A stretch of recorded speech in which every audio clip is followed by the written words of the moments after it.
Hey everybody, Richter Knives here, favorite knife tuber, episode number 128. Look, don't get on my tail. I'm drinking a Diet Coke. This is what my wife drinks.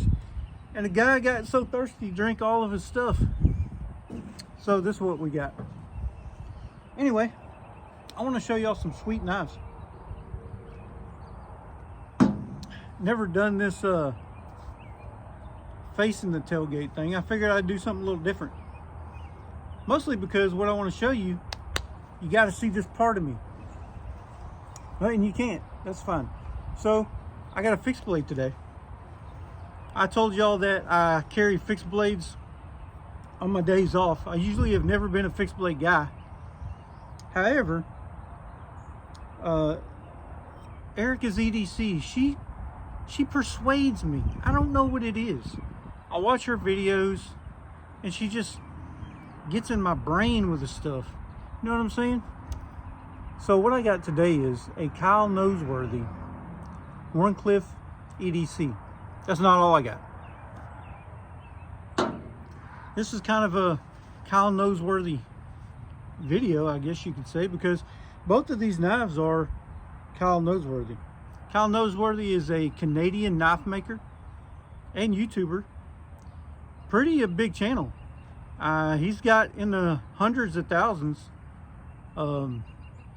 subs, maybe more, I don't know. I haven't looked at his sub count lately, but it's a lot. And he makes some pretty cool knives. Matter of fact, I think he made one yesterday and I watched, and it was on building a bunch of these. And let me get you up close right here.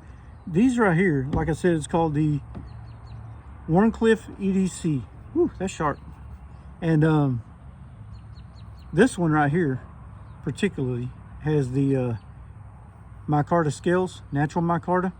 It has the black G10 liners.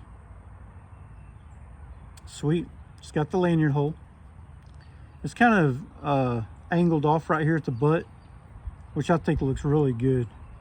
There's the back of it. Really contoured handle. Comfortable as all get out. Just look where your finger goes right here. And it doesn't even tell you to put it there, like, you know, it's not got finger grooves in it and stuff like that. It's just comfortable. Super comfortable. It has good jimping. It's only 3 little jimps right here. They're pretty big, but it holds your thumb in place really good. Gives you a lot of good grip. Really like this knife. It's a great size for an EDC carry, if you ask me. I can't EDC it every day because in my job I can't carry a fixed blade. I got to tote, you know, a slip joint or something like that, because people freak out. You know them city folk. They freak out. Anywho. Man, that ain't the same. Anyway. Love this knife. Look what the Lord did. He just gave me some sun. Natural light. Tone it down a little bit. Okay, anyway. Very cool knife. Gets a screaming sharp edge. I don't know if you can see it because the light just went whoo. But he leaves the heat treat scale on there. That gray, gives it that gray patina look when you first get it. You ain't even got to do nothing to it to make it patina. This is 1095 steel. Sharper than a bloody, I don't know. It's sharp. It's got the sharpening notch right there. The better to sharpen it with, my dear. So this one right here also has his etch KN on there, and I can't even see my screen, y'all, so forgive me. It's bright. It just came out of nowhere. It's got a brass pin right here, but great grind. Everything's nice and even. Look at the thick stock on it, and it comes down to super thin. And this is a, is it a hologram? I believe it is. I believe it's a hollow grind. Right off that flat, it just gets thin. Super freaking sharp. Carries great on your belt. I put a lanyard on it so I could just pull it off pretty quick.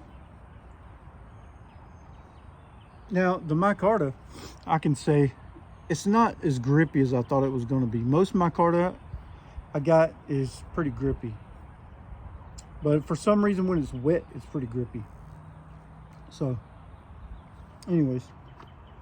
But I still got this lanyard to kind of hang on to. And that jimping kind of locks me in. This is the other one I got. This is probably his flagship knife that he makes. And you could go on his website. It's www.kylenoseworthy.com. Gosh, it's bright out here. Here's the sheath. He had it like a natural, and whoever had it before me, I got this on the secondary. Whoever had it before me, one of my friends on Instagram, it started getting kind of dingy. So I went ahead and dyed it, slicked up the edges.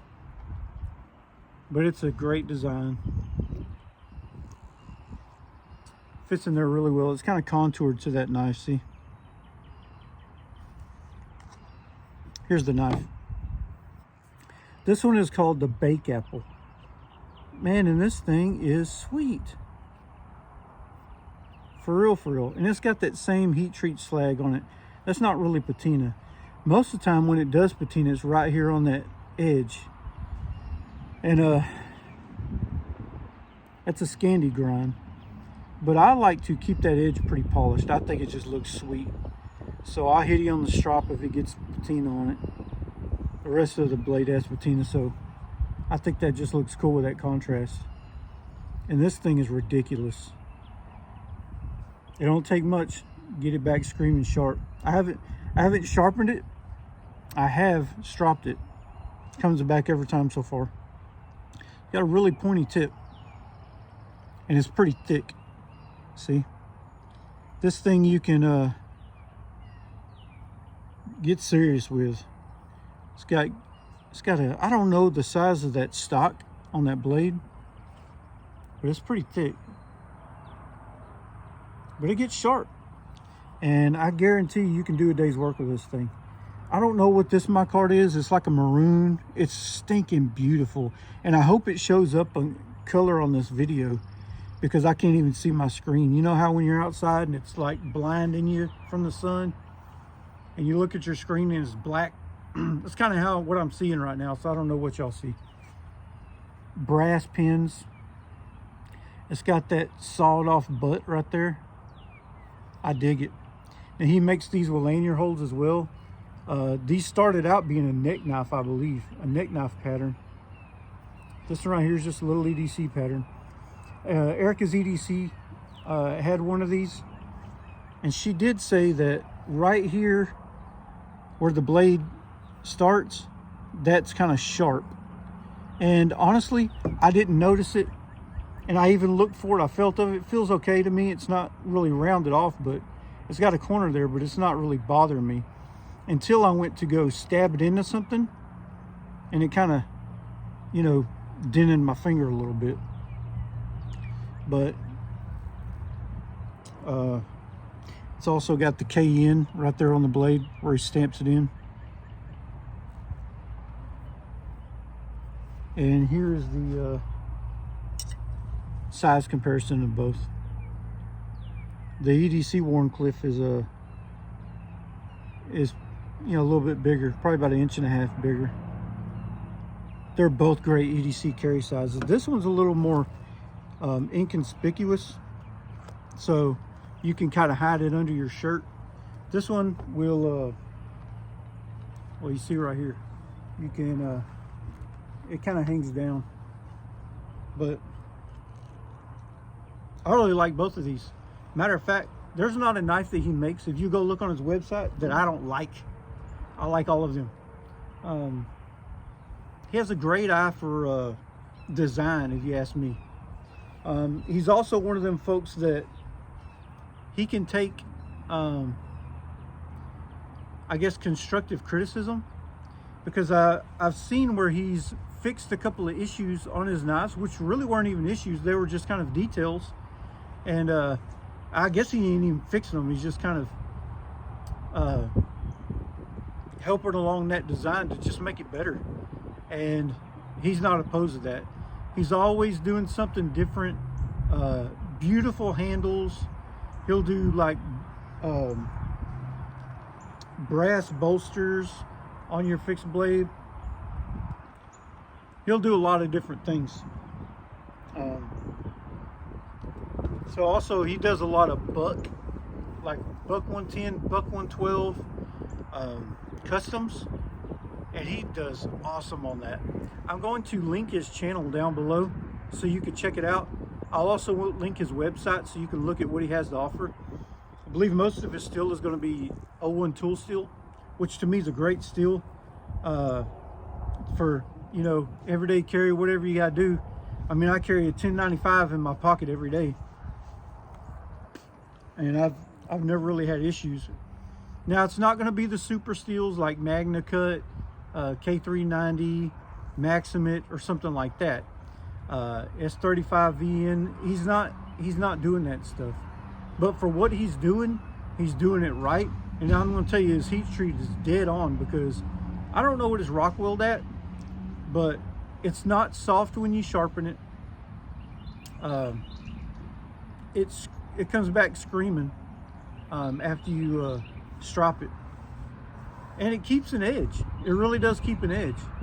Now, it's not crazy, you know, like my K390 Delica, but it'll keep an edge for, you know, you'll do some work with it before you figure out it's starting to get dull. Anyways, I just want y'all to check him out. He has a great YouTube channel as well. He does all kind of stuff: leather work, woodwork, automotive work, knives, of course, all kind of stuff. You know, I've seen him make belts.